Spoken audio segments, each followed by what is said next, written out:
Qu'est-ce que le Conseil des sages? Le Conseil des sages est créé par les municipalités qui définissent les règles.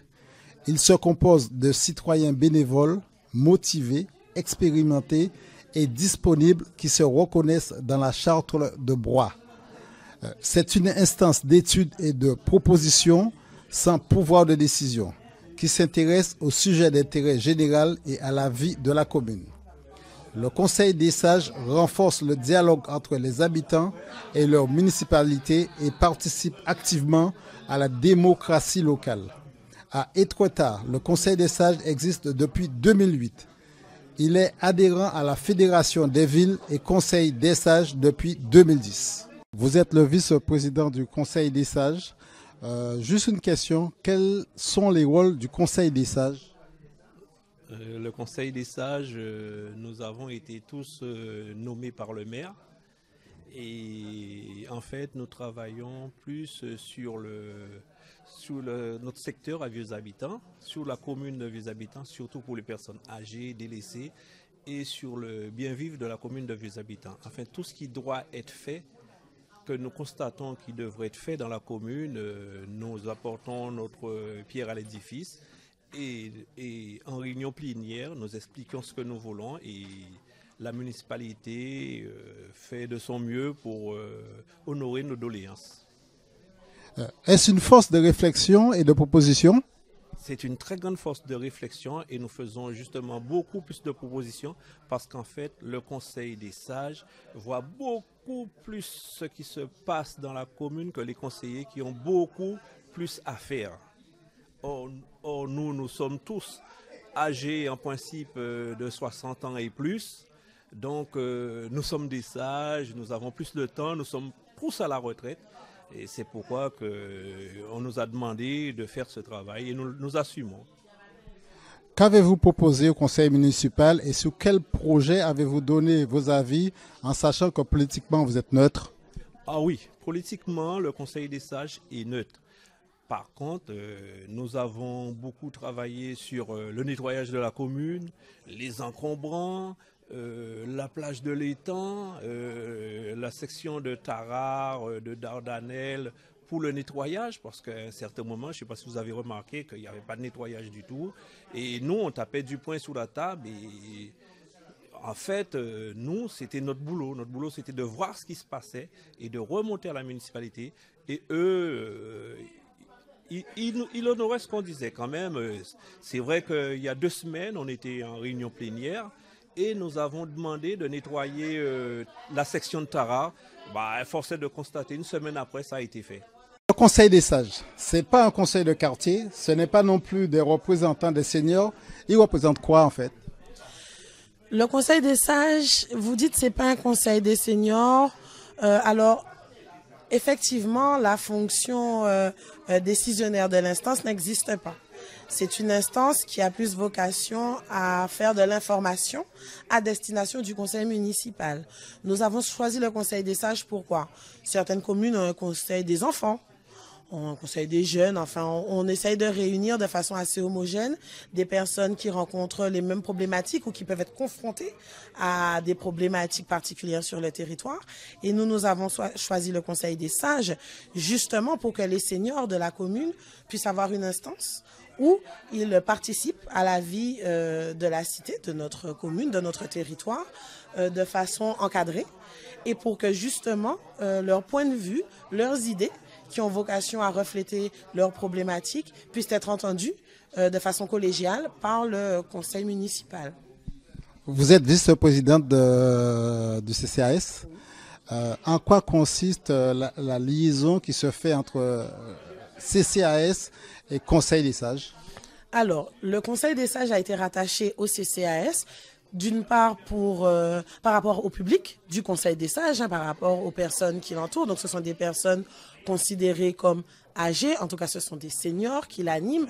Et donc, le Centre communal d'action sociale, le CCAS de Vieux Habitants, a aussi un grand volet de son action qui est destiné aux personnes âgées, aux seniors. Donc, il était logique pour nous que nous puissions leur offrir cet espace et en tout cas les accompagner, car il faut savoir que le CCAS ne participe pas de façon façon effective et physique au Conseil des sages, bien que ma présence peut être requise en qualité d'élu.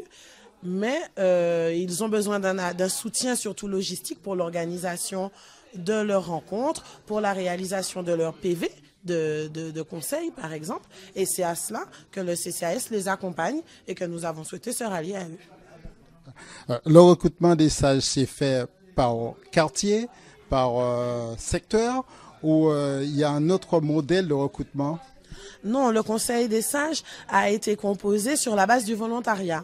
Et effectivement, dans chaque quartier, nous avons été à la rencontre des personnes qui pourraient ou qui ont pu, à un moment donné, nous paraître à même d'animer le Conseil des sages et de vouloir en faire partie.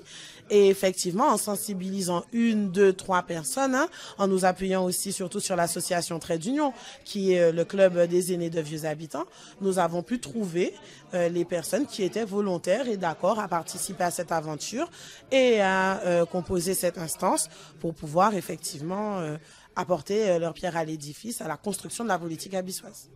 Une dernière question. Quel type de travaux que peut mener un Conseil des sages? Le Conseil des sages mène surtout des travaux de réflexion et d'analyse par rapport aux problématiques sur le territoire. Donc, un exemple très simple, c'est par exemple l'entretien des voiries. Effectivement, bon nombre des personnes qui siègent au Conseil des sages circulent librement parce qu'effectivement, elles ont aussi du temps libre. Il faut savoir que 100% des sages sont des personnes retraitées. Donc, elles ont du temps, elles parcourent le territoire, elles vont à la rencontre des populations, des personnes qu'elles connaissent ou qu'elles ne connaissent pas, qu'elles identifient comme ayant une difficulté quelconque. Et lorsqu'elles viennent en conseil et qu'elles se réunissent, elles évoquent les cas repérés. Si ça concerne une personne, elles évoquent la problématique. Si ça concerne la voirie, l'entretien des abords de route, des trottoirs, elles en discutent aussi sur la meilleure façon d'apporter une solution.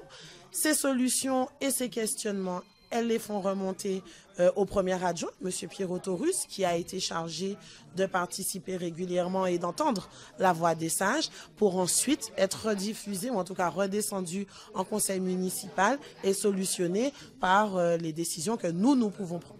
En quoi consiste votre rôle au sein du Conseil des sages? Alors, c'est pas pour rien dire, c'est pas le Conseil des sages, c'est la CECAS. Je suis membre représentant les personnes en situation de handicap au sein de la CECAS. C'est-à-dire que je suis aussi vice-président d'une association de la Guadeloupe, des personnes en situation de handicap. Et pour cela, dans chaque entité comme les CECAS, il devrait avoir des représentants, que ce soit des personnes âgées, personnes handicapées. Et en fait, c'est ce rôle-là que je roule au sein de la CECAS de vieux habitants.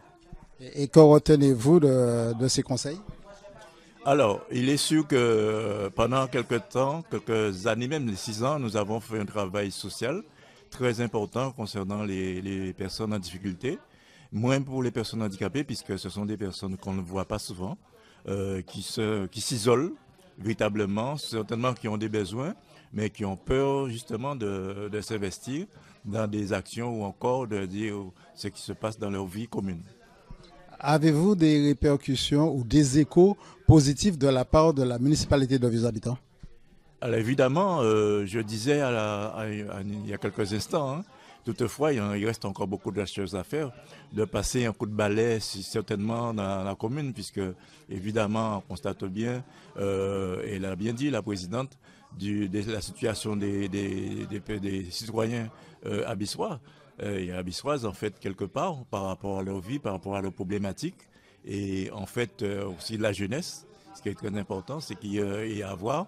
Et je pense que vieux habitants aussi a besoin d'une situation dont j'ai parlé aussi par rapport aux jeunes qui se plaignent de ne pas trouver un complexe sportif comme le basket pour pouvoir se promouvoir. Voilà, c'est ce que j'ai pu dire à M. le maire ce soir et il m'a donné une réponse très favorable. Pourquoi mettre en place un conseil des sages à vieux habitants? Le conseil des sages, parce que vous savez, l'exemple vient d'en haut. Ils ont l'expérience, ils ont le recul, et donc ils ont été là pour accompagner la municipalité, accompagner la jeunesse, accompagner tous les abyssois. Et ici, aujourd'hui, nous avions quelques membres du conseil des sages, mais c'est surtout le conseil d'administration du CCAS, CCAS, Centre communal d'action sociale, dont le président est mon adjoint, Madame Laura Melfort.